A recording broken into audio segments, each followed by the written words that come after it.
الشيطان الرجيم. بسم الله الرحمن الرحيم. يا أيها الذين آمنوا لا تسألوا عن أشياء إن تبد لكم تسؤكم وإن تسألوا عنها حين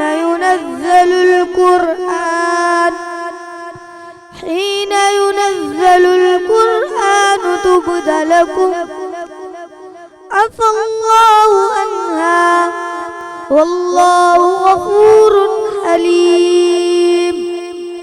قد سألها قوم من قبلكم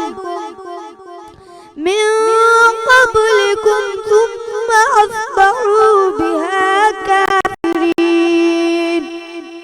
صدق الله العظيم. بسم اللہ الرحمن الرحیم. شروع اللہ جے नाले सां हुन पाक परवरदिगार जे नाले सां जेको घणो महिरबान ऐं निहायत रहम फरमाइण वारो आहे. मूंखे ॾिसंदड़ तमामु नाज़रीन खे, हिते मौजूदु तमामु हाज़रीन खे महरिश कुरैश तरफ़ां अस्सलाम वालेकुम. सलाम. रमज़ान जी हिन ट्रांसमिशन जो आगाज़ हिकु दफ़ो ॿीहर अल्हम्दुलिल्लाह थी चुको आहे तिलावत क़ुरान पाक सां, जंहिंमें आवाज़ आहे हाफ़िज़ बिलावल सुल्तान साहब जो. अॼु 19 रमज़ान मुबारक आहे. अॼु 19 रोज़ो आहे. इंशाअल्लाह ही रोज़ो बि तमामु ट्रांसमिशन वांगुरु तव्हां सां गॾु इफ़्तार ताईं इंशाअल्लाह ज़रूरु गुज़रंदो. अॼु उहो ॾींहुं आहे जंहिं ॾींहुं तमामु घरनि में जंहिं घरनि में एतिकाफ़ जी नियत कई वई आहे उन जूं तयारियूं लॻियूं पियूं आहिनि, उन जी तयारियुनि में माण्हू मशग़ूल आहिनि. एतिकाफ़ जॾहिं अॼोको ॾींहुं अचे थो या ईंदड़ जेको अशरो अचे थो, ॿ शयूं असांखे ॾेई रहियो आहे. हिकु त उहा ख़ूबसूरत इबादत जंहिंखे असां एतिकाफ़ जे नाले सां सुञाणींदा आहियूं, उहा प्यारी इबादत, उहा मुबारक इबादत जंहिंखे हिन साल नसीब थी रही आहे. सभिनी खे एडवांस में मुंहिंजी तरफ़ां मुबारक, मुंहिंजी सॼी टीम जी तरफ़ां उन्हनि खे मुबारक. ॿियो त वरी असांखे उन्हनि रातुनि जो सिलसिलो मिली रहियो हूंदो आहे. उहे 21, 23, 25, 27 ऐं 29 राति जो असांखे उहे इबादतूं मिली रहियूं हूंदियूं आहिनि जंहिंमें लैलतुल क़द्र जेका राति आहे उहा लिखियलु आहे. उहा राति जेका इबादत जी राति आहे. जॾहिं तव्हां एतिकाफ़ में वेहो था, इहा त कन्फर्म ई आहे, इहो त गैरेंटीड ई आहे. हूअं कॾहिं कॾहिं ईअं थींदो आहे त असां कोशिशि कंदा आहियूं त असां 21 ते, 23 ते, 25 ते तमामु इन्हनि जेके नंबर्स आहिनि हिननि ते असां वेही सघूं, पर कॾहिं कंहिं कम में किथे मशग़ूल थी असां उहा राति ख़ुदा न ख़ास्ता किथे शायदि असां न बि उन राति में इबादत कंदा हुजूं. पर जंहिं तरह तव्हां एतिकाफ़ में वेहो था त इहा ॻाल्हि त कन्फर्म आहे त उहा राति तव्हांखे इबादत में मिलणी ई आहे. सुभाणे अल्लाह. एतिकाफ़ उहा इबादत आहे जेका रसूल अकरम सल्लल्लाहु अलैहि वसल्लम पंहिंजी ज़िंदगी मुबारका में हमेशह कंदा रहा. ऐं जंहिं साल पाण सगुरनि जॾहिं विसाल थियो त तारीख़ ॿुधाए थी त 20 ॾींहंनि जो एतिकाफ़ रसूल अकरम सल्लल्लाहु अलैहि वसल्लम पाण कयो हो. एतिकाफ़ जंहिंजे लाइ उलमा कराम चवनि था त ज़िंदगी में हिकु भेरो त ज़रूरु करणु खपे. एतिकाफ़ ही उहा इबादत आहे जेका दुनियावी तमामु कमनि खां अलॻि थी तव्हां अल्लाह जी राह में, अल्लाह जे इबादतुनि में उहे 10 ॾींहं गुज़ारे रहिया आहियो. उहे 10 ॾींहं अच्छा जॾहिं वरी ॻाल्हि उन्हनि माण्हुनि ते अचे थी जंहिं माण्हुनि जे मथां रिस्पॉन्सिबिलिटीज़ आहिनि, जंहिं माण्हुनि मथां पंहिंजियूं पेरेंट्स जी रिस्पॉन्सिबिलिटीज़ आहिनि. मुंहिंजो दीन केॾो न तवाज़ुन वारो दीन आहे. जिथे कुझु असाबिया कराम जो किथे ज़िक्र आहे त उन्हनि चयो त असां एतिरी इबादत कंदासीं, असां सॼो ॾींहुं मशग़ूल करे छॾींदासीं, पंहिंजा ॾींहं राति इबादत में मशग़ूल करे सघंदासीं. उते रसूल अकरम सल्लल्लाहु अलैहि वसल्लम जो हुकुम आयो त हीअ मुंहिंजी सुन्नत न आहे, त तव्हां हमेशह तव्हां इबादतुनि में मशग़ूल थी वञो. तव्हां पंहिंजा जेके माउ पीउ जा हुक़ूक़ आहिनि, ॿारनि जा हुक़ूक़ आहिनि, तव्हां सां जुड़ियल माण्हुनि जा हुक़ूक़ आहिनि, तव्हां उहे न ॾियो. एॾो तवाज़ुन वारो मुंहिंजो ही दीन आहे. पर उहे 10 ॾींहं इहे मख़सूस कया विया त अगरि तव्हां इबादत करणु चाहियो था त हिननि 10 ॾींहंनि में तव्हां उहा इबादत करे सघो था. वरी जॾहिं ॻाल्हि अचे थी उन्हनि मुंहिंजी भेनरुनि जी तरफ़ जेके मैरिड आहिनि त ही केॾो हिकु ख़ूबसूरत हिकु मंज़र नज़र अचे थो. आहे इबादत कंहिंजी आहे? रब जी, जंहिंजे लाइ हुकुम ॾिनो वियो आहे, जंहिंजे लाइ चयो वियो आहे. पर जॾहिं उन अज़दवाजी जे रिश्ते जी ॻाल्हि अचे थी ऐं एतिकाफ़ में वेहण जी ॻाल्हि अचे थी त इहो हुकुम आहे त उन औरत खे पहिरीं पंहिंजे हस्बैंड खां इजाज़त वठणी पवंदी। जे उन जी इजाज़त हूंदी त उहा एतिकाफ़ में वेही सघे थी। हीउ तवाज़ुन आहे मुंहिंजे दीन जो जेको सिर्फ़ु तव्हांखे सिर्फ़ु इहो नथो चवे त तव्हां सिर्फ़ु इबादतुनि में पंहिंजी ज़िंदगी गुज़ारियो। अगरि ईअं हुजे हा त फ़रिश्ता खोड़ जेके आहिनि उहे ॾींहुं राति ख़ुदा ताला जी इबादतुनि में मशग़ूल आहिनि, बल्कि हिन दुनिया में मौजूदु तव्हांजा जेके रिश्ता आहिनि उन्हनि सां बि इंसाफ़ ऐं हक़ सां हलणु सेखारे थो मुंहिंजो दीन। इंशाअल्लाह पंहिंजी अॼोकी ट्रांसमिशन में ज़रूरु इन्हनि ॻाल्हियुनि जे बारे में, ज़रूरु एतिकाफ़ जे बारे में, एतिकाफ़ जे क़याम जे बारे में, औरतुनि जे एतिकाफ़ जे बारे में इंशाअल्लाह ज़रूरु पंहिंजी ट्रांसमिशन में ज़िक्र रखिबो।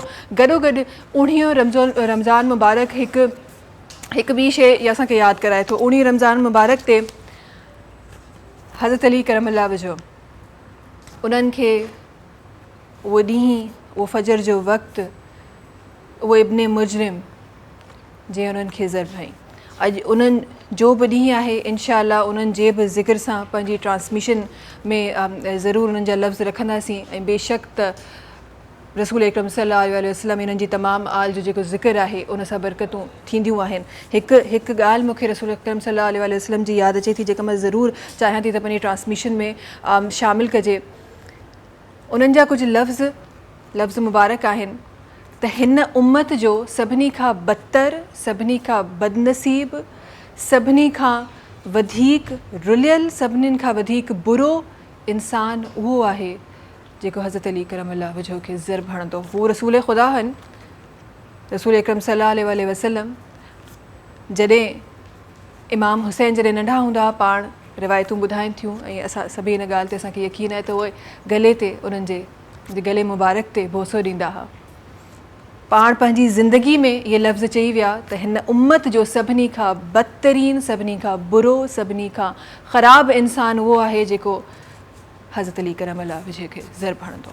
अॼु इंशाअल्लाह उन्हनि जो ज़िक्र बि पंहिंजी ट्रांसमिशन में रखिबो। तव्हां सां गॾोगॾु तव्हांखे ॿुधाईंदा हलूं त हिन ट्रांसमिशन खे स्पॉन्सर कयो आहे त करशी जामे शीरी जेको लाइफ रिफ्रेशिंग आहे, करशी जामे शीरी जेको रौनक रमज़ान आहे, करशी जामे शीरी रमज़ान जी ट्रेडिशन आहे, करशी जामे शीरी ख़ालिस आहे ऐं 100% प्योर अर्कियात सां ठहियलु आहे। न सिर्फ़ु करशी जामे शीरी जा मशरूबात बल्कि करशी जामे शीरी इस्तेमालु थिए थो तव्हांजे डेज़र्ट्स में बि। गॾोगॾु ट्रांसमिशन खे स्पॉन्सर कयो आहे सुपर बिस्किट्स जंहिंजे लाइ चयो वेंदो आहे त सीधी सादी ख़ुशी है super.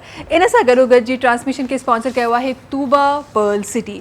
Saba Enterprises Builders and Developers जो ही प्रोजेक्ट आहे। Tuba Pearl City main national highway ते मौजूदु आहे। 80 खां 200 गज़ जा रिहाइशी, 200 ऐं 400 गज़ जा कमर्शियल प्लॉट्स ऑफर करे रहियो आहे तूबा पर्ल सिटी 6 सालनि जी आसान किस्तुनि में। ऐं जेकॾहिं तव्हां कुल क़ीमत हींअर अदा कयो था त 40% डिस्काउंट तव्हांखे मिली रहियो आहे ऐं जेकॾहिं तव्हां सिन टीवी जा वीवर आहियो त मज़ीद 25% डिस्काउंट तव्हांखे ॾेई रहियो आहे तूबा पर्ल सिटी।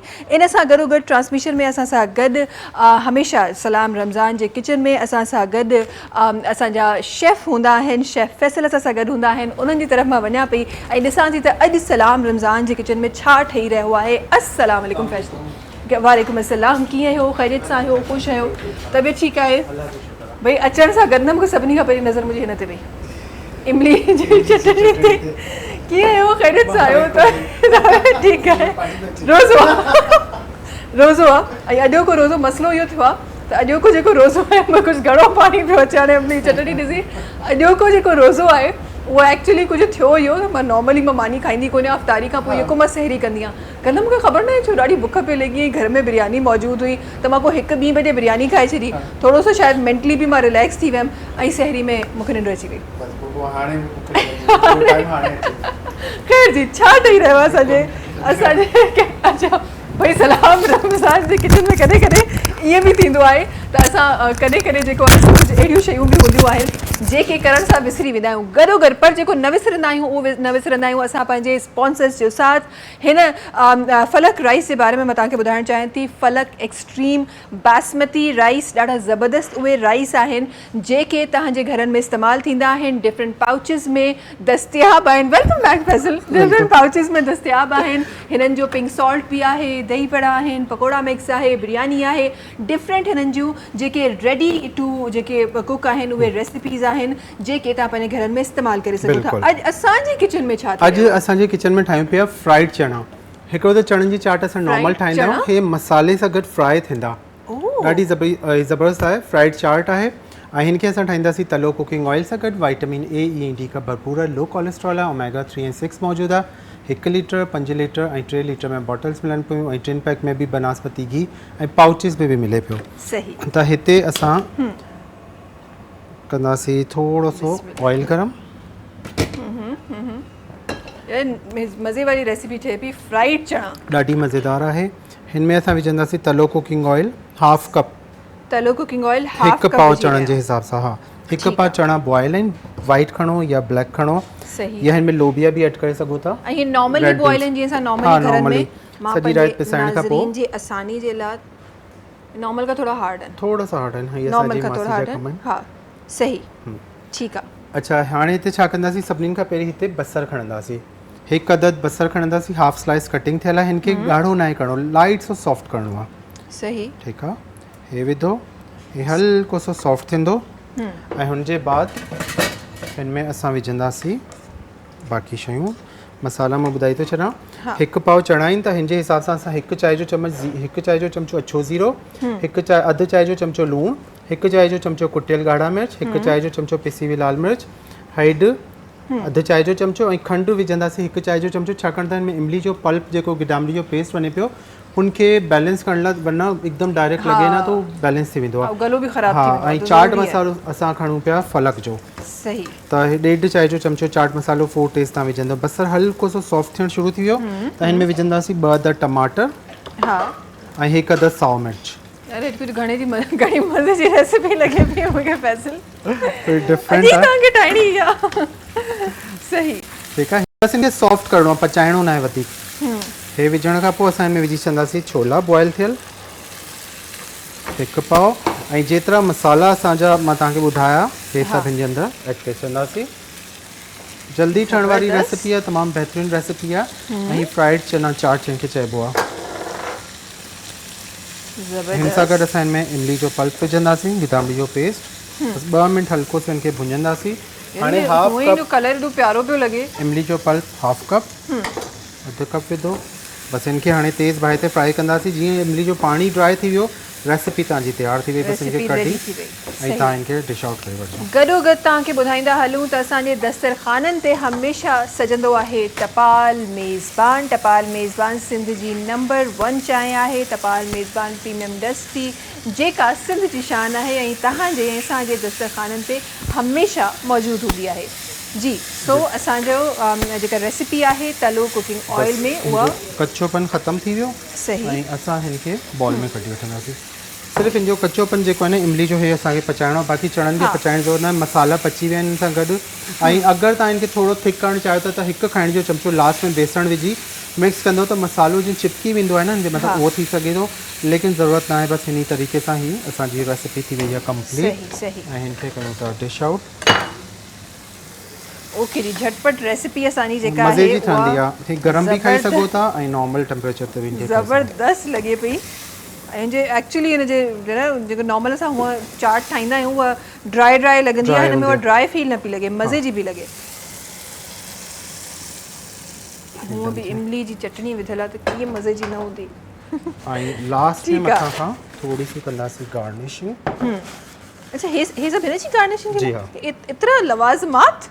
हे मथां खां जीअं थोरी कच्ची बसर विझबी आहे न, हा, उहा थोरी टमाटर, सावा धाणा, पुदीनो, सही, सावा मिर्च, हे असांजी थी वई ऐं थोरी सी हिन सां गॾु गार्निशिंग। ज़बरदस्त जी, ज़बरदस्त तरीक़े जी। हा, सेव जेका असां नॉर्मल खाईंदा आहियूं निमको में हूंदी आहे बारीक वारी, हे विझी छॾियो। उहा बि ऐड करे रहिया आहियूं। हुन सां थोरो क्रिस्पी ईंदो, थोड़ी सुठी लॻंदी। बसि बाक़ी आख़िर में अगर तव्हां चाट मसालो एक्स्ट्रा विझणु चाहियो त मथां त पोइ तव्हां फलक जो चाट मसालो तव्हां ऐड करे सघो था। हा, चटपटो जेको। हाणे असां ठाहींदासीं ड्रिंक बि ठही रही आहे ऐं ठही रही आहे जी इलायची फ्लेवर।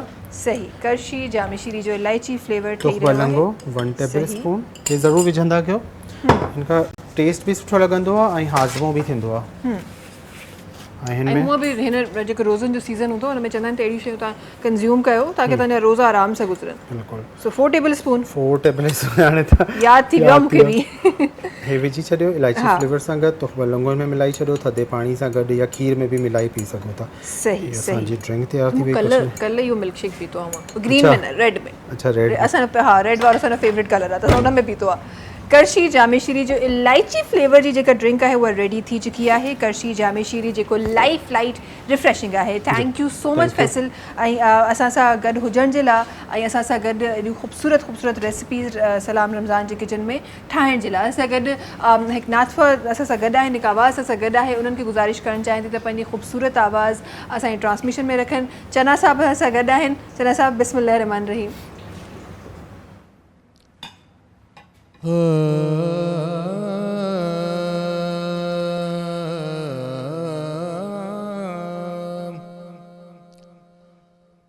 या रसूल अल्लाह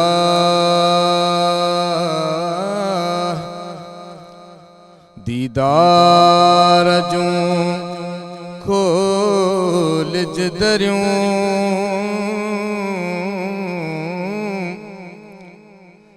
भर जला तोखे ॾिसी आजूं थियनि ऐबन भरियूं या रसूल अल्लाह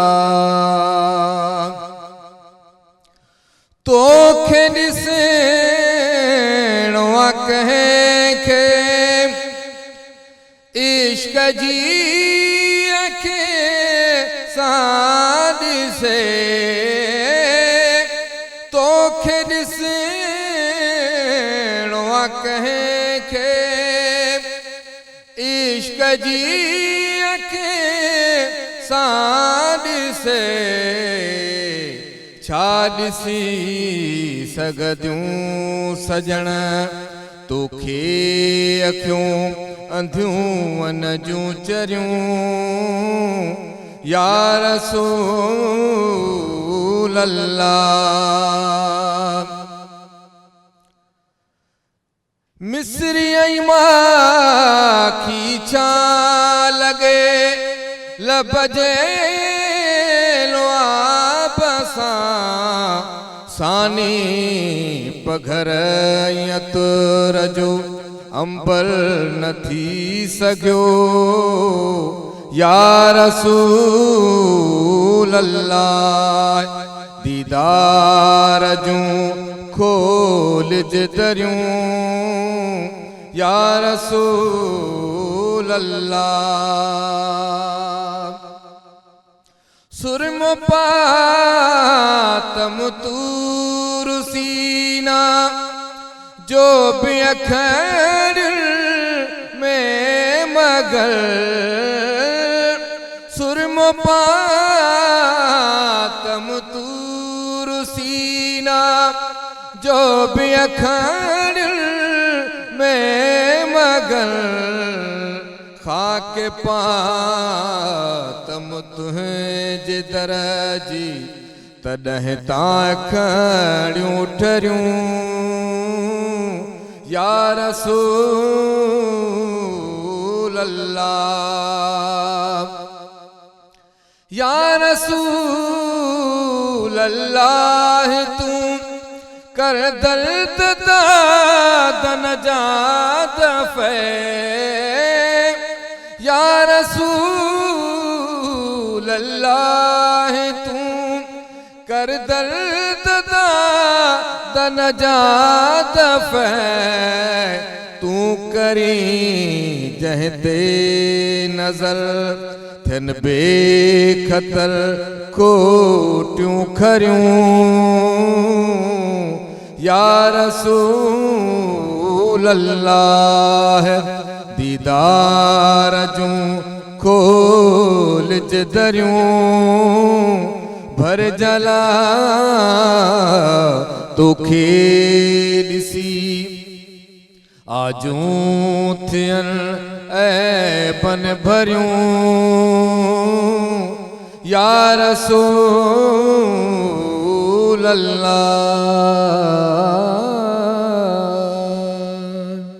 سلام رمضان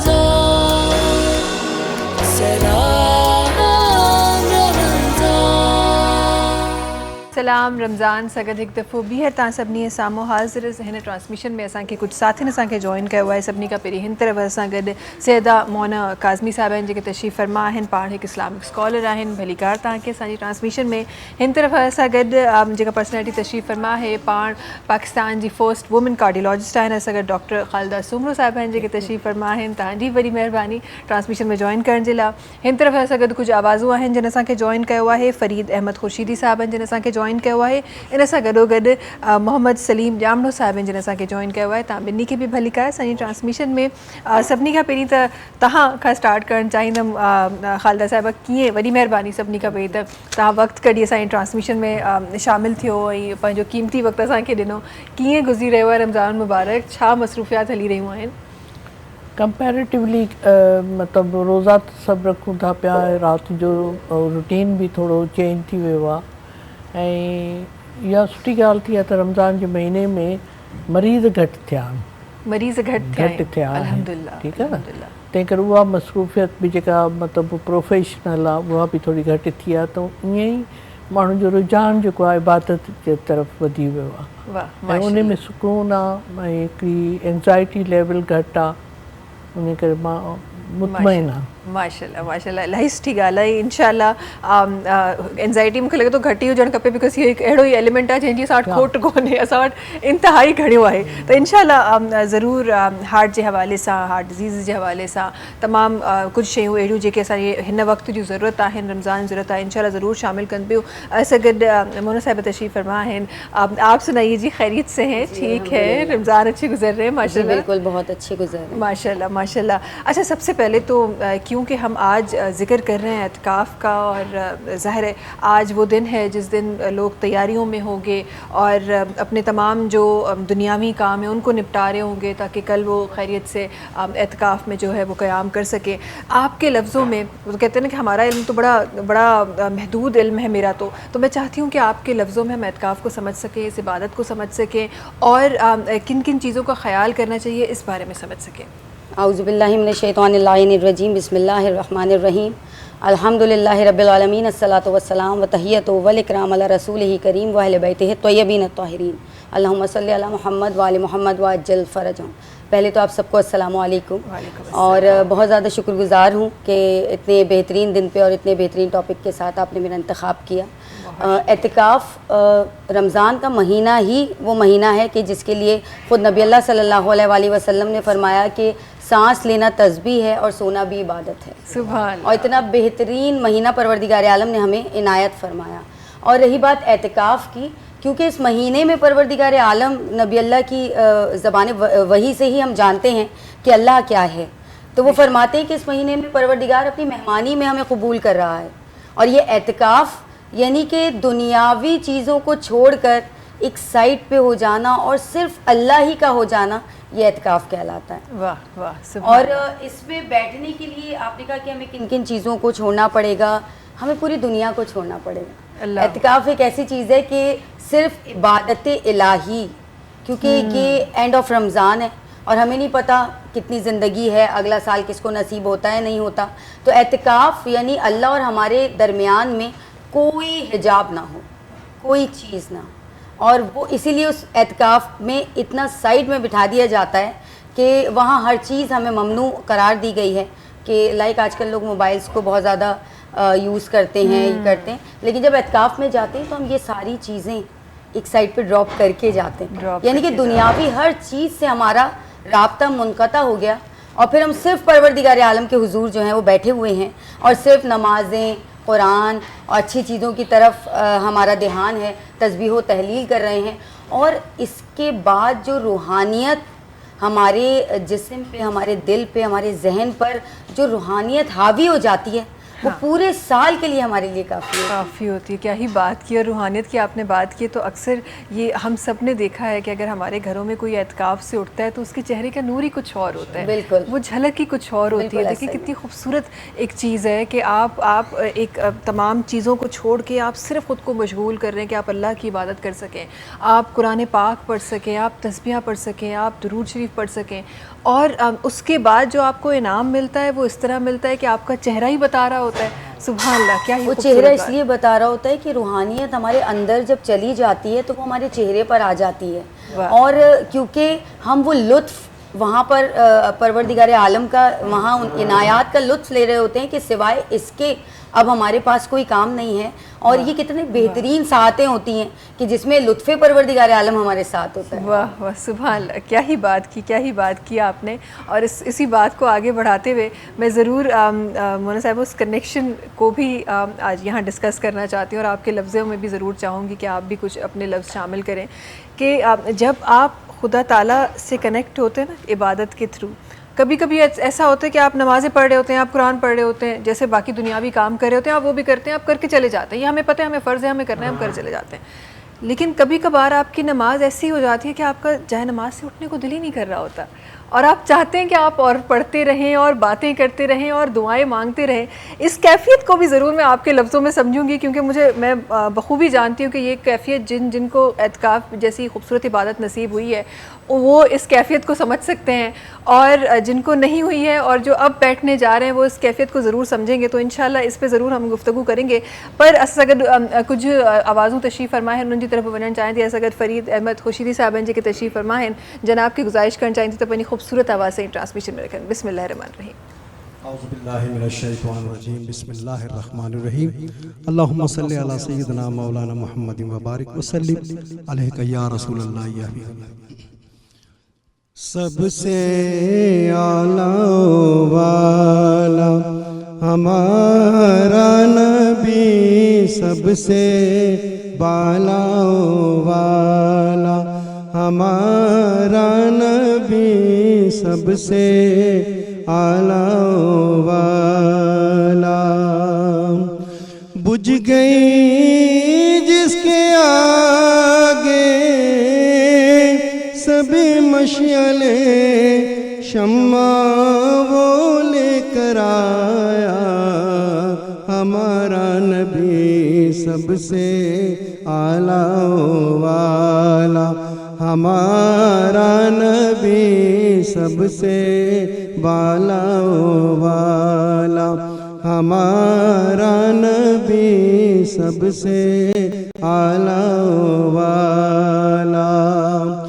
غمزدوں کو رضا مجدہ دیجئے کہ ہے, غمزدوں کو رضا مجدہ دیجئے کہ ہے, غمزدوں کو رضا مجدہ دیجئے کہ ہے, سب سے اعلیٰ والا ہمارا نبی, سب سے بالا والا.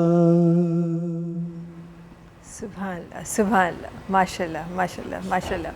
ایک خوبصورت ایک ہم کیفیت کی بات کر رہے ہیں, وہ کیفیت مجھے لگتا ہے کہ ایک خوبصورت جہ طریقے سے ٹرانسمیشن ہلی رہی ہے, خوبصورت لہر آئے انہیں کیفیت جی جگہ الحمدللہ مجھے ٹرانسمیشن میں شامل تھی وہی آئے انشاءاللہ.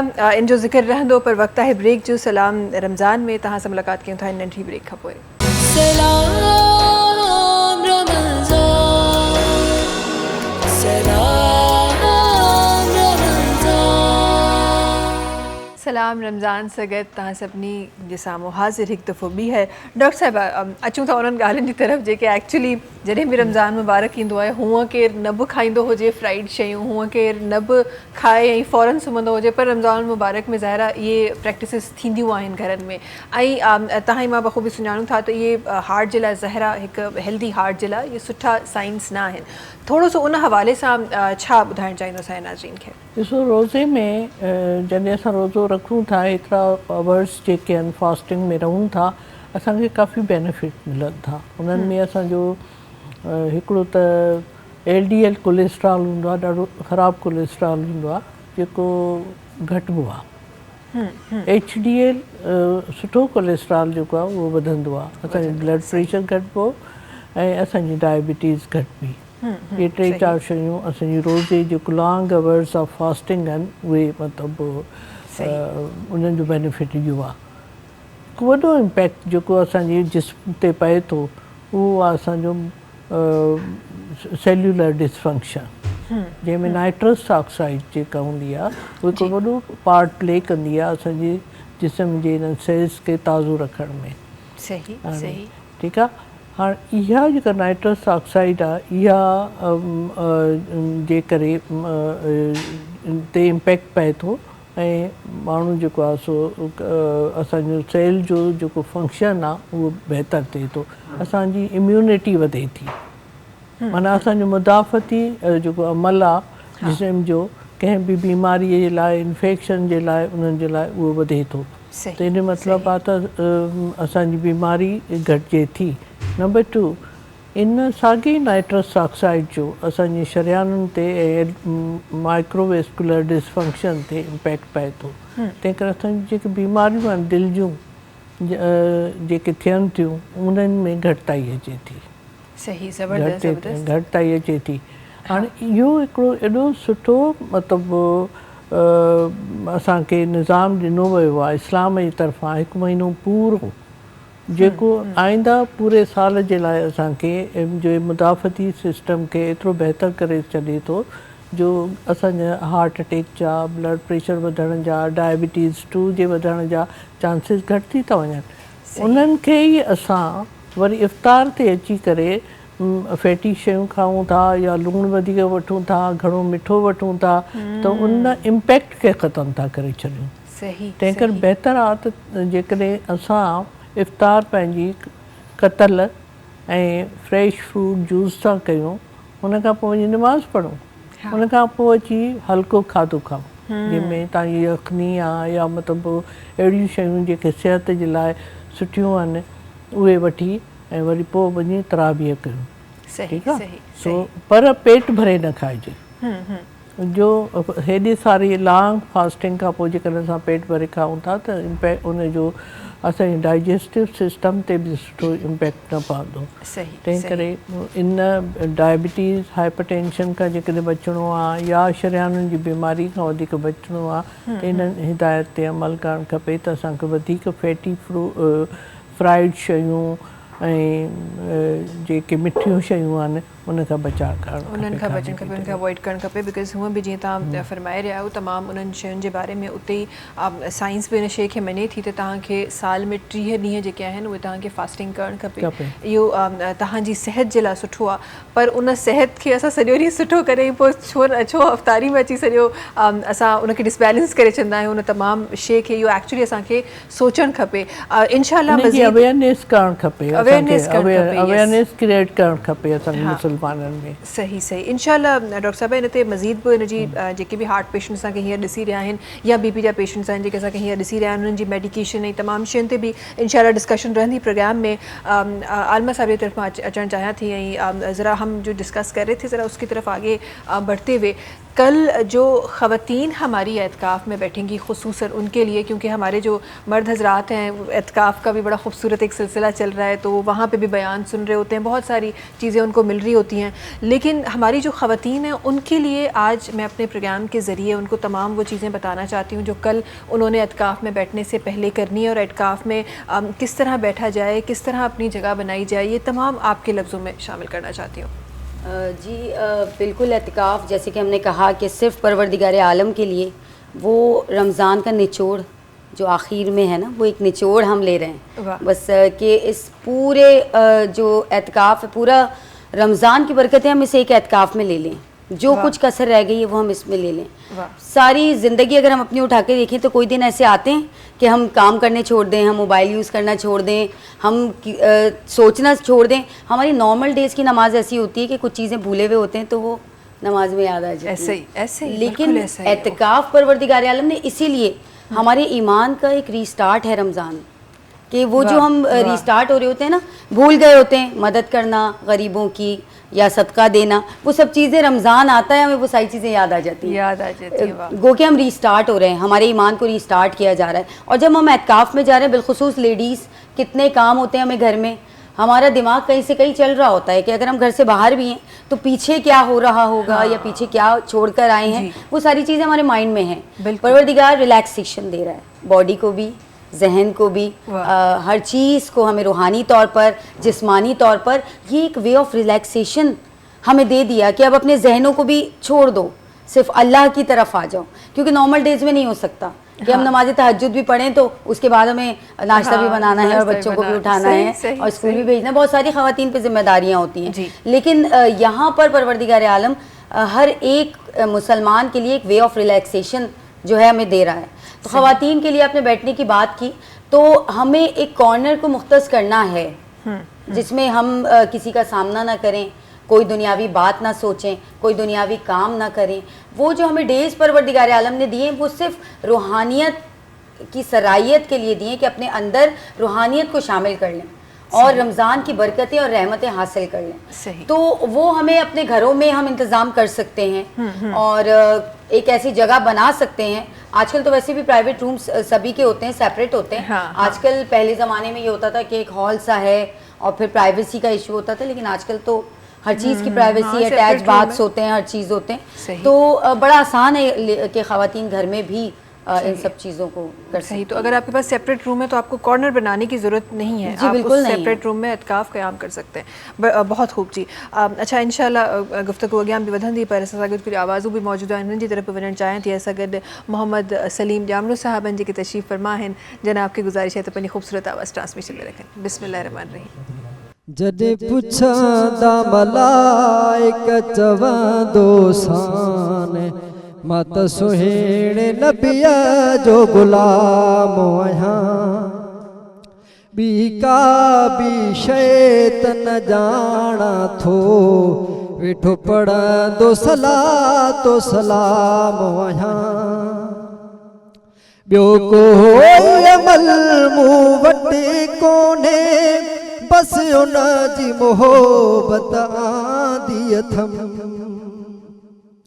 بیو کوئی عمل منہ وٹے کونے بس ان جی محبت آندی اتھم رکھی اسم آقا جو اکھیڑن تے پیو چم دو محمد نام آیاں بی کا بی شیط نہ جانا تھو وٹھو پڑھ دو صلاۃ و سلام آیاں جڈے پچھا دا ملائکہ چوندو سان مت سہیڑ نبی جو غلام آیاں جڈے ہوش سنبھالم جوانیاں جو تڈنی ہو نبی سالات ہویوں جیسی دل برتے نہ درود پڑھا تیسی تائیں کدو نہ آرام آیا جیسی دل برتے نہ درود پڑھا تیسی تائیں کدو نہ آرام آیا. ماشاءاللہ ماشاءاللہ. وقت ہے بریک جو سلام رمضان میں تہاں سے ملاقات کیوں تھا ہن بریک کھا پوئے. سلام رمضان سلام رمضان. سلام رمضان میں ایک دفعہ بیہر تاں سبنی کے بھلی کار کچھ بین آوازن سان کے جوائن کیا ہے ایسا گڈ ہمیشہ تاں کے اسکرین تے نظر ایندی ہے نہ صرف پان اسکرین تے نظر ایندیوں ہیں پنجی آواز FM 101 تے ماشاءاللہ سا چھائل ہوندیوں ہیں پان ایک RJ بھی آئیں ایک ہوسٹ بھی آئیں ایسا گڈ سدرا طاہر صاحب ہیں جیکا ایسا گڈ ہیں بڑی مہربانی تاں جی وقت کڈیے سائیں ٹرانسمیشن میں شامل تھے ہیں جی گڈو گڈ اسا سا گڈ مسکان شاہد صاحب ہیں جن اساں کے ٹرانسمیشن میں جوائن کیا ہے. اچھا ماں چاہیاں تھی تا چھو تا سدرا صاحبہ اساں سا گڈ ہیں ऐं ॾाढी ख़ूबसूरत आवाज़ जी मालिक आहिनि न सिर्फ़ु ॻाल्हाइणु ख़ूबसूरत अथनि माशाल्लाह सां पढ़ण बि ॾाढो ख़ूबसूरत अथनि. उन्हनि खे गुज़ारिश करणु चाहियां थी त असांजी ट्रांसमिशन में पंहिंजी ख़ूबसूरत आवाज़ रखनि. सिद्रा साहिबा बिस्मिल्लाह रहमान रहीम.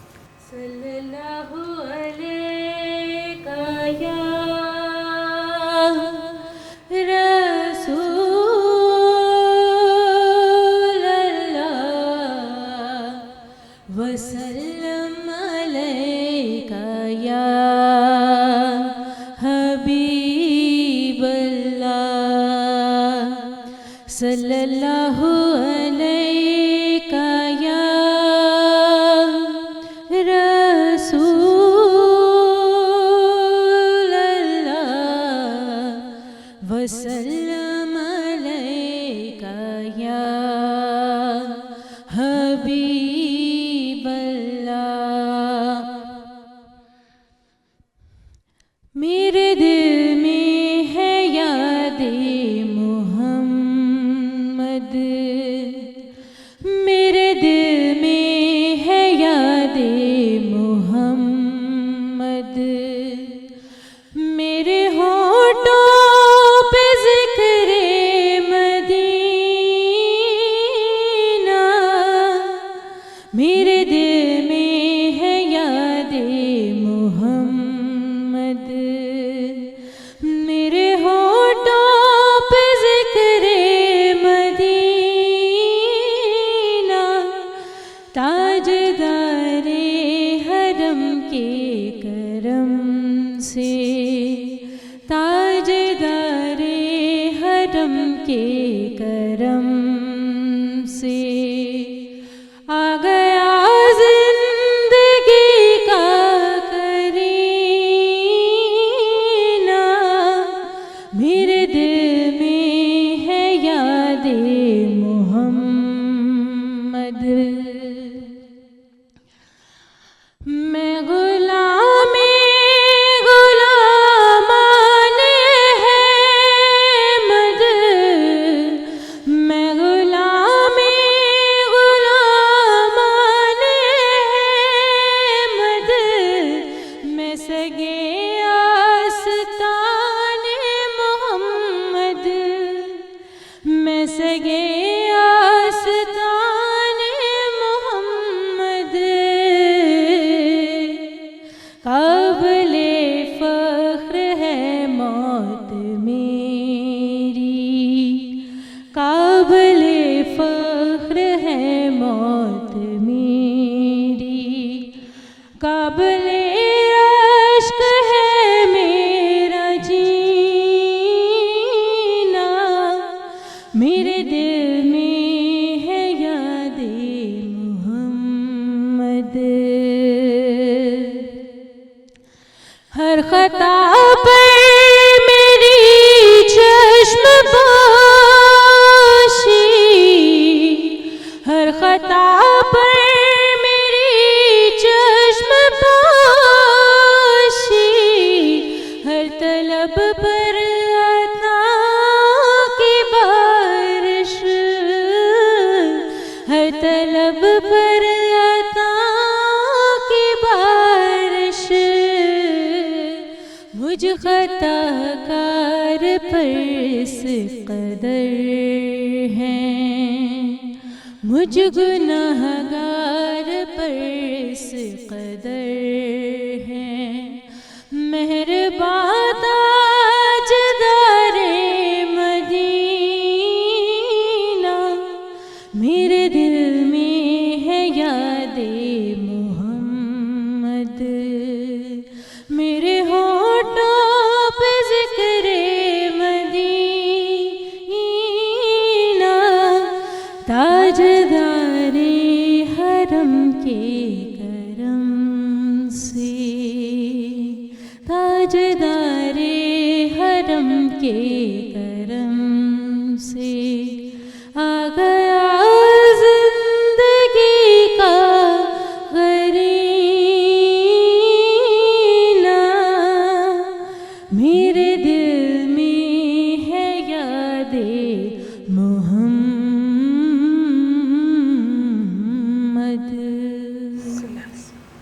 सुभान अल्लाह, सुभान अल्लाह, माशाल्लाह माशाल्लाह भी, बहुत खूब बहुत खूब। جتنی آپ پیاری ہیں اتنے ہی پیارے انداز میں آپ نے پڑھا ہے ماشاءاللہ ماشاءاللہ. اچھا جی علامہ صاحب آپ کی طرف آنا چاہوں گی, اور کیونکہ میں چاہتی ہوں یہ خصوصاً اپنے ہماری جو خواتین ہمیں دیکھ رہی ہیں اور ارادہ رکھتی ہیں اعتکاف کی عبادت حاصل کرنے کا, تو ان کے لیے میں چاہتی ہوں کہ ہم اور زیادہ چیزیں ہم کلیئرلی سمجھا سکیں. ایک نیچرل سائیکل ہے ہر عورت کا جو ہم سب جانتے ہیں, جس کے بارے میں کافی خواتین اس کے لیے اگر اعتکاف انہوں نے نیت کی ہے, وہ چاہتی ہیں بیٹھنا, کافی عورتیں اس کے لیے میڈیسنز بھی لے رہی ہوتی ہیں کہ کسی طریقے سے وہ جو سائیکل ہے وہ ڈسٹرب ہو جائے, وہ رک جائے, تاکہ وہ 10 دن وہ اعتکاف قیام کر سکیں. اس کو دین میں کیسے بیان کیا گیا ہے؟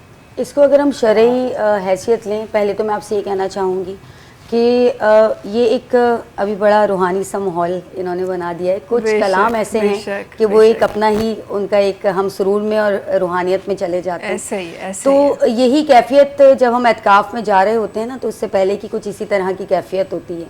شرعی طور پہ میڈیسنز منع نہیں ہیں, کیونکہ زیارات پہ اگر ہم جا رہے ہوتے ہیں, حج عمرے کی زیارات ہو گئیں اور کربلا اور ایران عراق کی زیارات ہو گئیں, تو اس کے لیے ہمیں جو قافلے ہیں ایک ٹائم دیتے ہیں.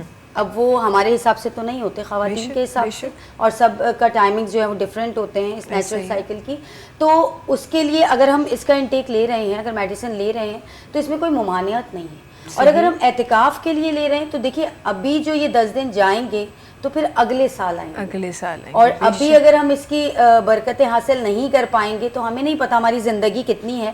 جس کو اگلے سال کا رمضان اور یہ ساتیں دوبارہ نصیب ہوں گی, وہی پھر اعتکاف لے پائیں گے. تو اس پوائنٹ آف ویو سے بھی لوگ چاہتے ہیں کہ ہم وہ برکات جو ہیں اس کو سمیٹ لیں, کیونکہ اس کے بعد یہ ٹائم مشکل سے آئے گا.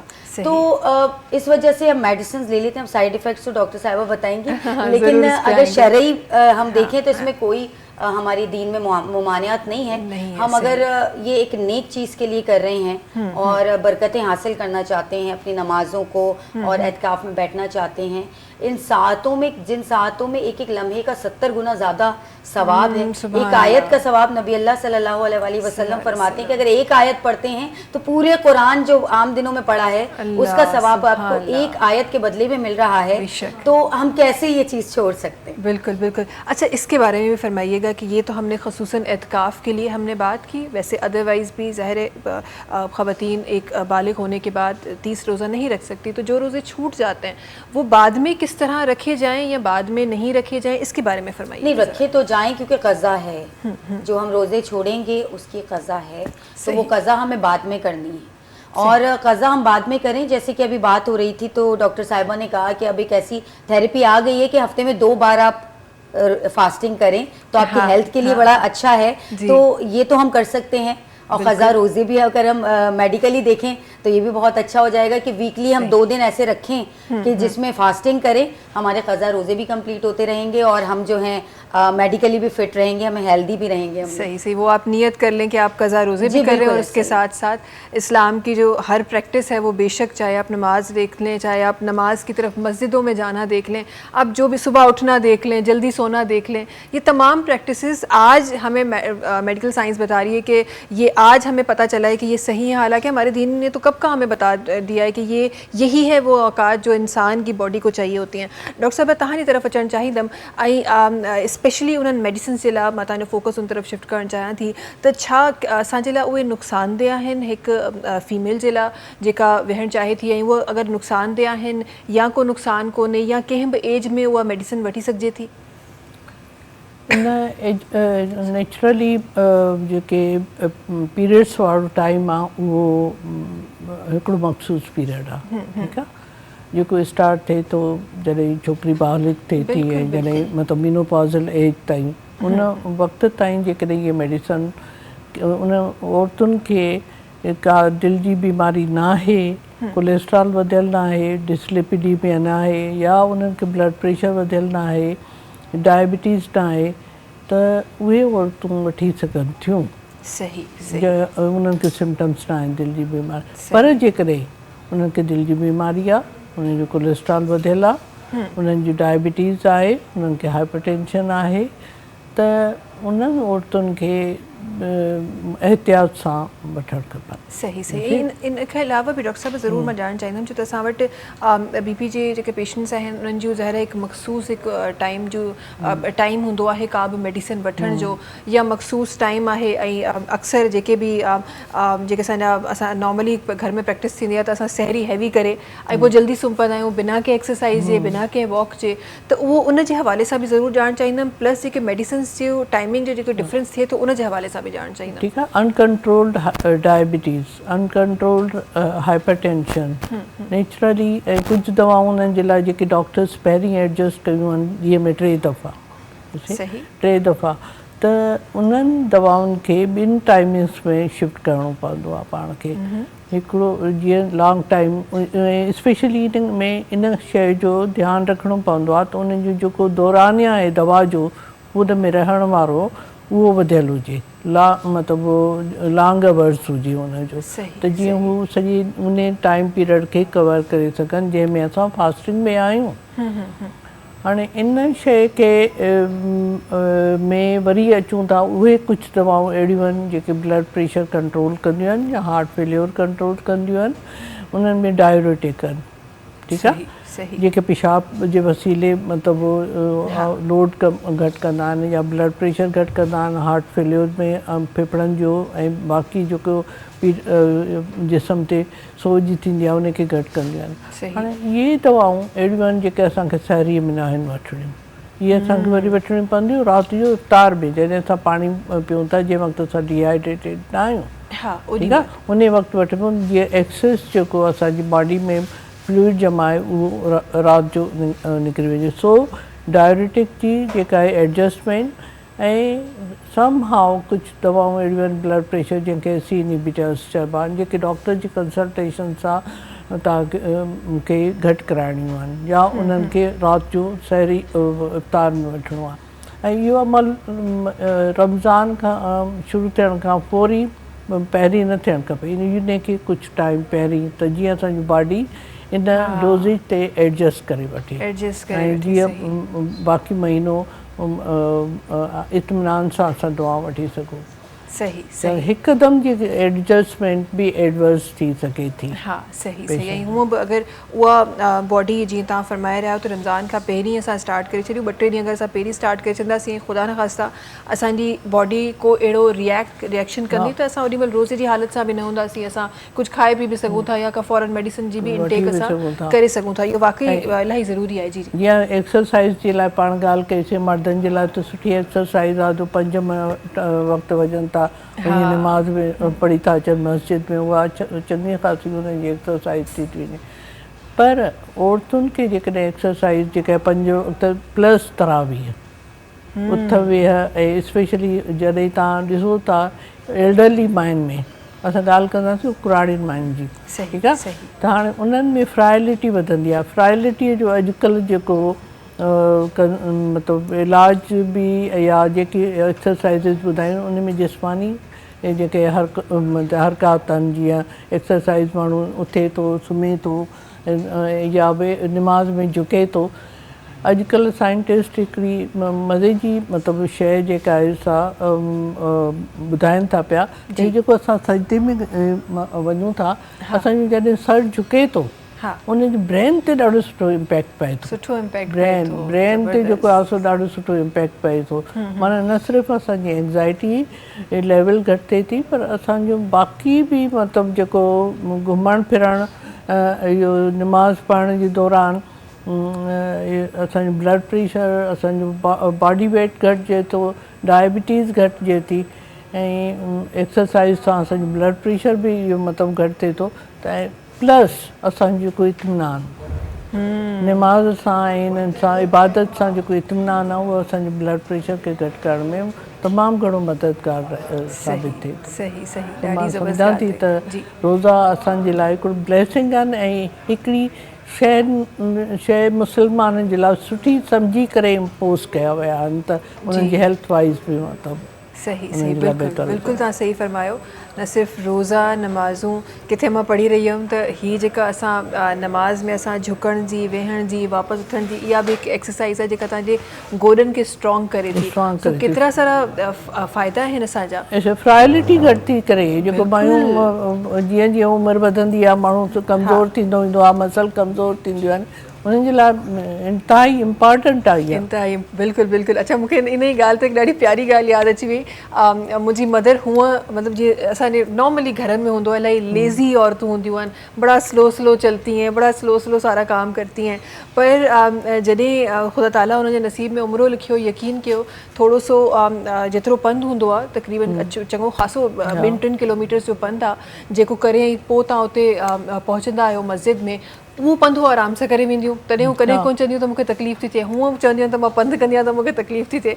सो आई गेस इन तमामु साइंस केतिरो बि ॻाल्हाए मेडिकल केतिरो बि ॻाल्हाए पर जेको ईमान आहे न जॾहिं तव्हांजो उहो स्ट्रॉन्ग थी वेंदो आहे त पोइ तमामु शयूं जेके आहिनि उहे सेकेंडरी थी वेंदियूं आहिनि. ऐं इहो बीइंग अ मुस्लिम असां सभिनी इन ॻाल्हि ते असांखे यकीन आहे. अच्छा जी खोड़ सारियूं अल्हम्दुलिल्लाह शयूं असां कोशिशि करे रहिया आहियूं त असां शामिलु कयूं पंहिंजी ट्रांसमिशन में खोड़ सारियूं उहे ॻाल्हियूं जेके सुभाणे मुंहिंजी प्यारी जेके भेनरूं मूंखे ॾिसी रहियूं आहिनि मुंहिंजी माउरूं मूंखे ॾिसी रहियूं आहिनि उहे जेके नियत रखनि थियूं एतिकाफ़ जूं उन्हनि जे लाइ आसानियूं असां करे रहिया आहियूं.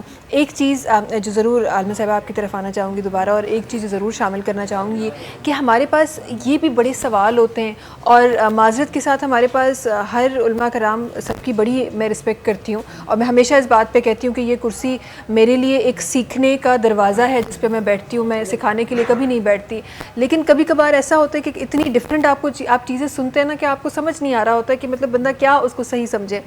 एक सवाल जो हमारी आम औरतों का होता है बच्चे घर में छोटे हैं मियाँ हैं घर में कोई हेल्प नहीं है इस तरह की कोई नहीं है लेकिन वो चाहती है कि वो एतकाफ़ क़याम करे तो उसके लिए हमारा दीन क्या फरमाता है.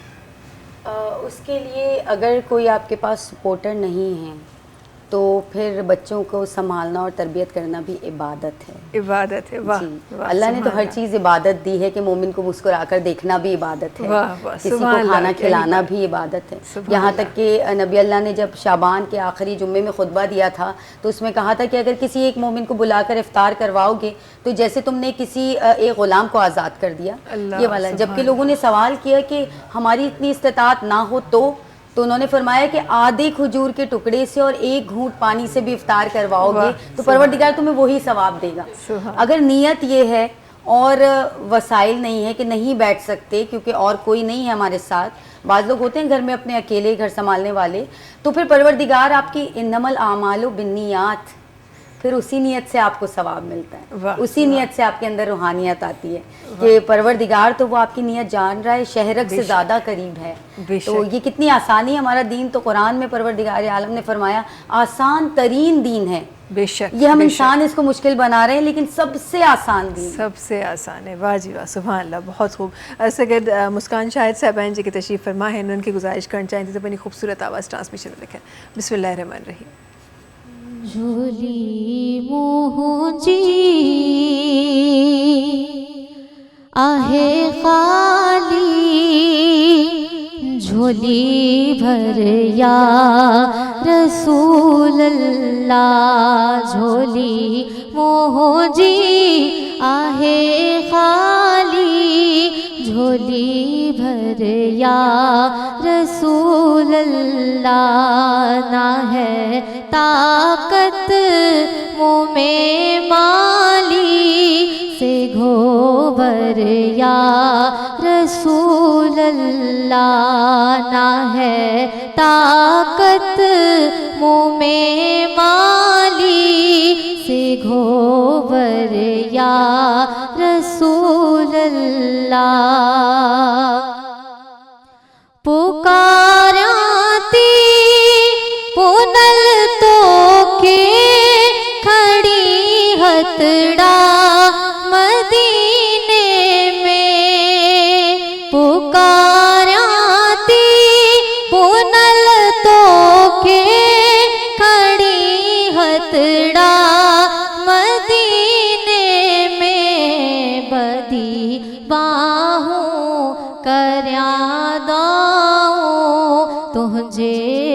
در یا رسول اللہ بدی باہوں کریا دو تجھے در یا رسول اللہ اور اسی تو جا بچا تو ہو جا آمڑ تو جی ابو تو ہو جو اسی تو ہو جا بچا تو ہو جا آمڑ تو ہو جی ابو تو ہو جو سبھی تو ہو جو غلام یوں تو دل بر یا رسول اللہ سبھی تو ہو جو غلام یوں تو دل بر یا رسول اللہ. ماشاء اللہ ماشاء اللہ ماشاء اللہ سبحان اللہ سبحان اللہ سبحان اللہ. کॾहिं कॾहिं कुझु ॻाल्हियूं अहिड़ियूं हूंदियूं आहिनि स्पेसिफिकली जॾहिं औरतुनि जी ॻाल्हि ईंदी आहे या औरतुनि जे फ़ाइदे जे लाइ ॻाल्हि ईंदी आहे त उहा दिल से टच हो जाती है. अच्छा जी, वक़्तु आहे ब्रेक जो. तव्हां सां मुलाक़ात कयूं था कुझु ई देरि में सलाम रमज़ान में. सलाम रमज़ान, सलाम रमज़ान. सलाम रमज़ान सां गॾु हिकु दफ़ो ॿीहर तव्हां सभिनी जे साम्हूं हाज़िर. कीअं ट्रांसमिशन जो वक़्तु गुज़री थो वञे, यकीन कयो ख़बर थो पए ॻाल्हियुनि में. ख़बर इहा पए थी त हाणे आख़िरी ब्रेक आहे ऐं कुझु लम्हात में इंशाअल्लाह अॼोके रोज़े जी बि अफ़्तार तव्हां सां गॾु गुज़रंदी. केतिरो जल्दी जल्दी ही महीनो गुज़री रहियो आहे, केतिरो जल्दी जल्दी रमज़ान मुबारक गुज़री रहियो है. सबसे पहले तो आपकी तरफ आना चाहूँगी. 19 रमज़ान मुबारक की जब बात होती है न सिर्फ एतकाफ़ की तैयारियाँ होती हैं बल्कि ये 19 रमज़ान एक बहुत ही अजीम हस्ती से भी मुंसलिक है. हज़रत अली करमुल्लाह वजह उनको ज़रब भी आज ही के दिन फजर की नमाज में लगी थी. ज़रा उसके हवाले से भी मैं चाहती हूँ कि उनका ज़िक्र मेरी ट्रांसमिशन में ना हो तो मेरी ट्रांसमिशन अधूरी है. उनका ज़िक्र भी ज़रूर कीजिए. बेशक मौला अली इब्न अबी तालिब अलैहिस्सलाम का ज़िक्र वो ज़िक्र है कि रसूल खुदा मोहम्मद मुस्तफ़ा सल्लल्लाहु अलैहि वसल्लम फरमाते हैं कि ज़ीनत दो अपनी मजालिस को या अपनी महाफिल को ज़िक्र मौला अली इब्न अबी तालिब अलैहिस्सलाम से, क्योंकि ज़िक्र इबादत है.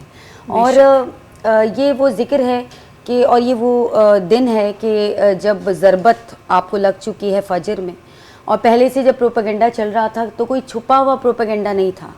खुलेआम कहा जाता था कि हम तैयारियां कर रहे हैं हज़रत अली इब्न अबी तालिब अलैहिस्सलाम की उनको शहीद करने के लिए.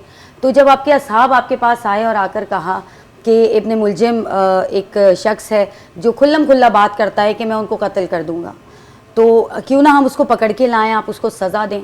तो मौला का जुमला ये था कि ख़ता से पहले सज़ा कैसी, अभी तो उसने कुछ किया ही नहीं, मैं सज़ा कैसे दे सकता हूँ खाली ज़बान से बोलने पर. तो जब ज़रबत लगी है तो वो फ़कत तलवार न थी, उसको कई दिन तक जहर में डुबो कर रखा गया था.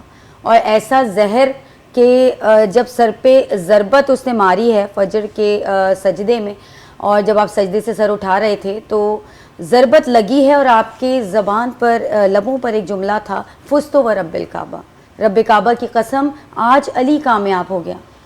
कामयाबी, मौला अली अपनी कामयाबी का ऐलान कर रहे हैं कि वो ज़िंदगी के जो सारी ज़िंदगी परवरदिगार आलम और उनके नबी की खिदमत में गुजारी, आज उस ज़िंदगी का अख्तिताम है तो भी अल्लाह की मस्जिद में और सजदे में सर रखे हुए. तो इससे बड़ी कामयाबी किसी भी मोमिन के लिए कोई नहीं है, और वो तो अमीरुल मोमिनीन है. और जब ज़रबत लगी तो सिर्फ ज़रबत की ही बात करते हैं. उस जहर ने इतना सरायत कर लिया था कि मौला के साहबी फरमाते हैं कि जब मैं मौला के पास पहुंचा तो ज़र्द पट्टी जो है आपके सर पे बंधी हुई थी, चेहरा इतना ज़र्द हो चुका था कि मुझे पता नहीं चलता था कि ये पट्टी जो सर पे बंधी है ये ज़्यादा ज़र्द है कि आपका चेहरा ज़्यादा ज़र्द है. और जब तबीब को बुलाया गया तो तबीब ने कहा कि जो जहर है वो पूरे जिस्म में सरायत कर गया है, अब इनको इलाज ये है कि ज़्यादा से ज़्यादा दूध पिलाया जाए. जब पूरे कूफा में ये बात फैली तो वो यतीम बच्चे, तारीख कहती है, और ये तारीख का एक बहुत ही अजीब सा मंज़र है कि तमाम यतीम बच्चे अपने हाथों में कांसे लिए दूध के प्याले अपने हाथों में लेकर कि हम अपने मौला को दूध पिलाना चाहते हैं, हम चाहते हैं वो बच जाए. क्योंकि मौला अली अलैहिस्सलाम जब यतीमों की कफ़ालत करने जाते थे तो कहते थे अपने आप को यतीम ना कहना, کوئی تم سے پوچھے تمہارا باپ کون ہے تو کہنا علی تمہارا باپ ہے. تو یہ اتنی شفقت, اتنی محبت دینے والے مولا اپنے جب ظالم سامنے آیا ہے لئیم تو اس سے سوال کرتے ہیں کیا میں تمہارا اچھا امام نہیں تھا؟ علی نے تمہارے ساتھ ایسا کیا کیا تھا؟ جب دیکھا کہ اس کے ہونٹ خشک ہیں تو اپنے بیٹوں سے کہا کہ اس سے تو بولا نہیں جا رہا, اس کی زبان خشک ہے, اس کو جاؤ اس کو جام شیری پلاؤ. اور اس کو شربت پلایا گیا. جو اپنے قاتل کو بھی شربت پلاتا ہے اس کو مولا علی ابن ابی طالب علیہ السلام ہستی, وہ عظیم ہستی, ان کے بارے میں تو جتنی بات کی جائے کم ہے. انشاءاللہ ایک یہ رمضان مبارک تھے خصوصی پروگرام असांजी ट्रांसमिशन में ज़रूरु थींदो, छो त ही उहे अज़ीम हस्तियूं आहिनि जिन खे चंद लफ़्ज़नि में असां नथा समेटे सघूं. जिन जी ज़िंदगी मुबारक आहे शायदि हिकु ॿिनि ट्रांसमिशन्स में बि नथा असांजूं ज़िंदगियूं गुज़री वेंदियूं पर हुननि जूं ॻाल्हियूं ख़तमु कोन थींदियूं, हुननि जी शान में लफ़्ज़ ख़तमु कोन थींदा. असां गॾु जनाब दानियाल कासमी साहब आहिनि जिन असांखे ट्रांसमिशन में जॉइन कयो आहे. जनाब खे गुज़ारिश आहे त पंहिंजी ख़ूबसूरत आवाज़ सां ट्रांसमिशन में रखनि. बिस्मिल्लाह रहमान रहीम. हलीमा अमा तुझे भागने ता सदके तो मदनीअ जो पींघो लुॾायो बि हूंदो. हलीमा अमा तुझे भागने ता सदके तो मदनीअ जो पींघो लुॾायो बि हूंदो. हलीमा अमा तुझे भागने ता सदके तो मदनीअ जो पींघो लुॾायो बि हूंदो. तो विंजार सिंगार पाराए सुरमो तो विंजार सिंगार पाराए सुरमो तो महबूब रब खे घुमायो बि हूंदो. तो विंजार सिंगार पाराए सुरमो पोखाड़ीअ खिलो ॾे खिलायो बि हूंदो. हलीमा अमा तुझे भागने ता सदके तो महबूब रब खे घुमायो बि हूंदो. विझी चीच में चीच वेड़े सजे में विझी चीच में चीच वेड़े सजे में तो महबूब रब खे घुमायो बि हूंदो. हलीमा अमा तुझे भागने ता सदके तो महबूब रब खे घुमायो बि हूंदो. अंगल आरतो सां कंदो हूंदो सुहिणो अंगल आरतो सां कंदो हूंदो सुहिणो तो हर माण्हू दिलि सां निभायो बि हूंदो. अंगल आरतो सां कंदो हूंदो साईं तो हर माण्हू दिलि सां निभायो बि हूंदो. हलीमा अमा तुझे भागने ता सदके तो मदनीअ जो पींघो लुॾायो बि हूंदो. लोॾियो बि हूंदो लुॾायो बि हूंदो. वाह, सुभान अल्लाह, सुभान अल्लाह, माशाल्लाह. डॉक्टर साहब तव्हांजी तरफ़ अचणु चाहींदमि छो त ट्रांसमिशन जे इख़्तिताम जी तरफ़ आहियूं असां अॼोके ट्रांसमिशन जे अॼोके ॾींहं जे इफ़्तार जे क़रीब वञी पहुता आहियूं असां. मां चाहियां थी त तव्हांजे लफ़्ज़नि में असांजा उहे तमामु माण्हू जेके हार्ट पेशेंट आहिनि जेके हार्ट डिज़ीज़ सां मुंसलिक आहिनि उन्हनि जे लाइ रमज़ानुल मुबारक जे हिसाब सां अञा बि कुझु रोज़ा बाक़ी आहिनि का अहिड़ी टिप जेका असां पंहिंजे ट्रांसमिशन जे थ्रू उन्हनि खे ॾेई सघूं. मां ॻाल्हि कंदमि त माण्हू रिलक्टेंट हूंदा आहिनि रोज़ो टोड़ण जे. जॾहिं रोज़ो न टोड़ींदा आहिनि त टे शयूं थी सघनि थियूं. या त उन्हनि खे फालिज थी सघे थो या उन्हनि जो हाइपोग्लाइसीमिया जेको शुगर जो इंसुलिन ते हूंदा आहिनि मरीज़ उन्हनि जी शुगर घटिजी सघे थी उन में अचानक अमवात थी सघे थो. ऐं नंबर 3 तव्हांजो जेको आहे सो ब्रेन हेमरेज थी सघे थी जिन माण्हुनि खे ब्लड प्रेशर कंट्रोल न हूंदो आहे. त जेकॾहिं तव्हांखे पंहिंजे सिम्पटम्स जी ख़बर आहे अनस्टेबल एंजाइना जंहिंखे चइबो आहे जंहिंमें दौरानियो सीने जे सूर जो वधंदो आहे ऐं तव्हांखे अॻु में बि एक्सपीरियंस आहे इन सूर जो ऐं सम्झो था त तव्हांखे दौराने रोज़ा इहो सूरु पियो आहे त तव्हां रोज़ो टोड़े सघो था. उन में को कबाहत कान्हे छाकाणि जो इहो तव्हांजी ज़िंदगी बचाईंदो. ऐं उहो ब्लड प्रेशर जंहिंखे moderate to severe blood pressure चइजे थो डिस्पाइट के तव्हां मरतियूं आहिनि दवाऊं शहरीअ में पर तव्हांजो BP मथे चढ़ियो आहे तव्हांखे सिम्पटम्स थिया आहिनि मथे जो सूरु थियो आहे ऐं moderate to severe hypertension doctor तव्हांखे ॿुधाए थो तव्हांखे रोज़ो टोड़े सघूं था, छाकाणि जो उन सां तव्हांजो फालिज थियण जो इहो जेको आहे सो ख़तरो टड़ी वेंदो। नंबर 3 जीअं मां ॿुधायो त हाइपोग्लाइसीमिया बि प्रॉब्लम करे सघे थी तव्हांजे लाइ। जेके माण्हू इंसुलिन जो डोज़ वठी रोज़ो रखनि था त उन्हनि खे बि जेकॾहिं त उनजी शुगर मतिलबु घटिजी थी वञे त उहे पंहिंजो रोज़ो, छाकाणि जो जेकॾहिं सुबुह जो 10-11 बजे घटि थिए अञा ताईं शाम ताईं उन्हनि जो जेको आहे सो उहो दौरानियो वधंदो ऐं हाइपोग्लाइसीमिया जो एडवर्स इफेक्ट्स शुरू थींदा त उहो पंहिंजो रोज़ो टोड़े सघनि था। सही। अच्छा, इन ई ॻाल्हि जो जेको स्टेटमेंट आहे, छो त असां हिकु दीनी शो में वेठा आहियूं, मां उन दीन सां बि इनखे कनेक्ट करणु चाहियां थी और आपके लफ्ज़ों में भी जिस तरह डॉक्टर साहिबा फरमा रही हैं कि जहाँ एक जगह आपकी जान जा रही है और एक जगह आपका रोज़ा जा रहा है, तो इस हालत में रोज़े का टूटना कि वहाँ जहाँ ज़िंदगी और मौत की बात आ गई है, दीन में क्या हुक्म है? ज़िंदगी बचाना वाजिब है और दीन, मैंने वही कहा, सबसे आसान तरीन दीन है। तो जहाँ पर आप देखते हैं कि वहाँ नहीं रख पा रहे हैं तो वहाँ आप अपना रोज़ा, परवरदिगार ने इतना बेहतरीन महीना दिया है कि अगर इस महीने में हम रोज़ा नहीं रखते हैं तब भी हमें सांस लेने का सवाब हमें मिल रहा है और सोने का सवाब मुसलसल उनको भी मिल रहा है जो रोज़ा नहीं रख रहे।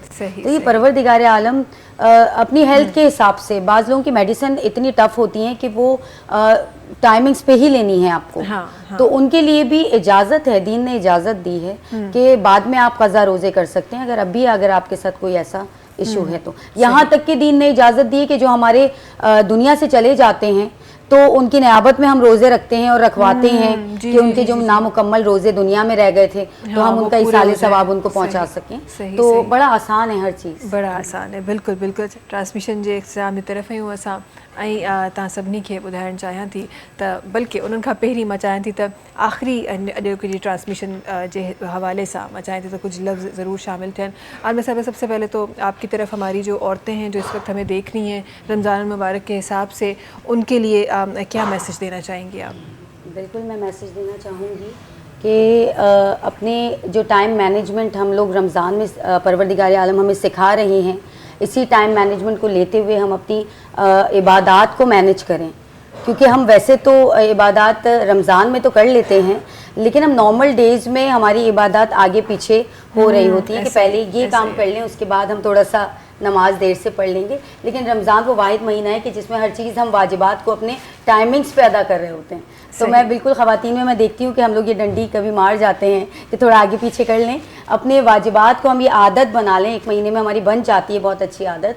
तो इसी तरह हम लेकर चलें, अपने वाजिबात को अदा करें और मुस्तहबात को अदा करें और अपनी ज़िंदगी में काम के साथ साथ अपने परवरदिगार आलम को ज़रूर वाजिबात अदा करने को और हक़ अदा करने को शामिल रखें। ये चीज़ें हमें फ़जीलतें, हमारी फ़जीलतों में इजाफ़ा कर रही हैं। बेशक। तो परवरदिगार की रहमत हम पर से कभी ख़त्म ना हो, इंशाल्लाह। आमीन सुम्मा आमीन। सुभानअल्लाह, बहुत बहुत ख़ूबसूरत बात आपने की। डॉक्टर साहब, तव्हां तरफ़ अचणु चाहींदमि, तमामु असांजो उहे जेके वर्किंग लेडीज़ आहिनि उन्हनि जे लाइ छा मैसेज ॾियणु चाहींदो? हाँ, इहो ॾाढो इम्पॉर्टेंट सुवालु आहे।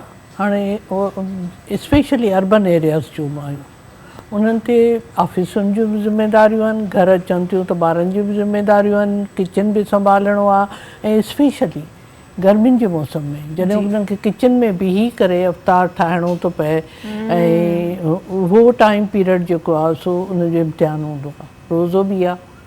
सो इन्हनि शयुनि में जेकर इफ़्तार वारो जेको ठाहिण वारो मतिलबु सिस्टम आहे उनखे सिंपल करे छॾनि। जीअं मां पहिरीं ॿुधायो, जीअं नॉर्मली माण्हू खाईंदो आहे, जूस तव्हांजो कतल ॾेई छॾियो फैमिली खे, उन खां पोइ जीअं नॉर्मली राति जो डिनर कंदा आहियो या ठाहे छॾियो, त उहो फैमिली जे लाइ बि सुठो आहे, उन्हनि जी हेल्थ जे लाइ बि सुठो आहे। असांजे रोज़नि जो मफ़हूम जेको आहे हेल्थ ते इशू जेको इम्पैक्ट पए थो उहो बि सही रहंदो।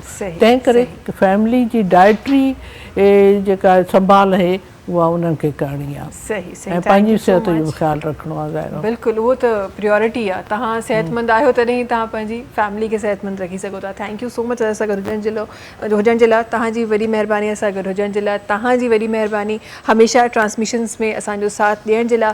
ॿुधाईंदा हलूं तव्हांखे त ट्रांसमिशन खे स्पॉन्सर कयो आहे Tuba Pearl City. Saba Enterprises Builders and Developers जो ही प्रोजेक्ट आहे तूबा पर्ल सिटी जेको मेन नेशनल हाईवे ते मौजूद आहे 80, 120, 150 ऐं 200 गज़ जा रिहाइशी प्लॉट्स 200 ऐं 400 गज़ जा कमर्शियल प्लॉट्स ऑफर करे रहियो आहे तूबा पर्ल सिटी 6 सालनि जी आसान किस्तुनि में तव्हांखे मिली रहियो आहे ऐं जेकॾहिं तव्हां कुल क़ीमत अदा करे सघो था त 40% डिस्काउंट तव्हांखे ॾेई रहियो आहे ऐं जेकॾहिं तव्हां सेंट टीवी जा वीवर आहियो त मज़ीद 25% डिस्काउंट तव्हांखे मिली रहियो आहे तूबा पर्ल सिटी जे प्लॉट्स ते गॾो गॾु ट्रांसमिशन खे स्पॉन्सर कयो आहे सुपर बिस्किट्स जंहिंजे लाइ चयो वियो आहे त सीधी साधी ख़ुशी है सुपर। इन सां गॾो गॾु ट्रांसमिशन के स्पॉन्सर कयो आहे करशी जामे शीरी जेको लाइफ लाइट रिफ्रेशिंग आहे रौनक़े रमज़ान आहे रमज़ान जी ट्रेडिशन आहे ख़ालिस आहे ऐं 100% प्योर अर्कियात सां ठहियलु आहे। न सिर्फ़ु हिन जा मशरूबात असांजे घरनि में इस्तेमालु थींदा आहिनि बल्कि करशी जामे शीरी तमामु डेज़र्ट्स जी टॉपिंग्स में बि इस्तेमालु थींदो आहे। करशी जामे शीरी जा कुझु गिफ्ट हैम्पर्स आहिनि असां गॾु आहिनि ऐं हमेशह असांजो हिकु सिलसिलो रहियो आहे त असां वटि जेके नातख़्वाह ईंदा आहिनि असां कोशिशि कंदा आहियूं त उन्हनि खे को न को तोहफ़ो ॾेई पोइ अलविदा चयूं। असां गॾु ॿ ख़ूबसूरत आवाज़ूं तशरीफ़ फरमा आहिनि उन्हनि जी तरफ़ करशी जामे शीरी जा गिफ्ट हैम्पर्स मां ॾियणु चाहियां थी और आज तो मैंने सहरी भी नहीं की तो आज बिल्कुल हिम्मत नहीं आज उठने की तो जी करशी जामे शीरी जा जेका गिफ्ट हैम्पर्स आहिनि उहे तव्हां ॿिन्ही तरफ़ ईंदा असां गॾु तशरीफ़ रखनि थियूं मोहतरमा सिद्रा ताहिर साहिबनि जेके तशरीफ़ रखनि थियूं उन्हनि जो आवाज़ ट्रांसमिशन जे इख़्तिताम में शामिल करे रहिया आहियूं। तव्हां सां मुलाक़ात इंशाअल्लाह थींदी करशी जामे शीरी जे दस्तरख़ान ते। सब्सक्राइब कयो असांजो official YouTube channel SIM TV HD Islamic ऐं वधीक अपडेट लाइ बेल आइकन खे क्लिक करियो।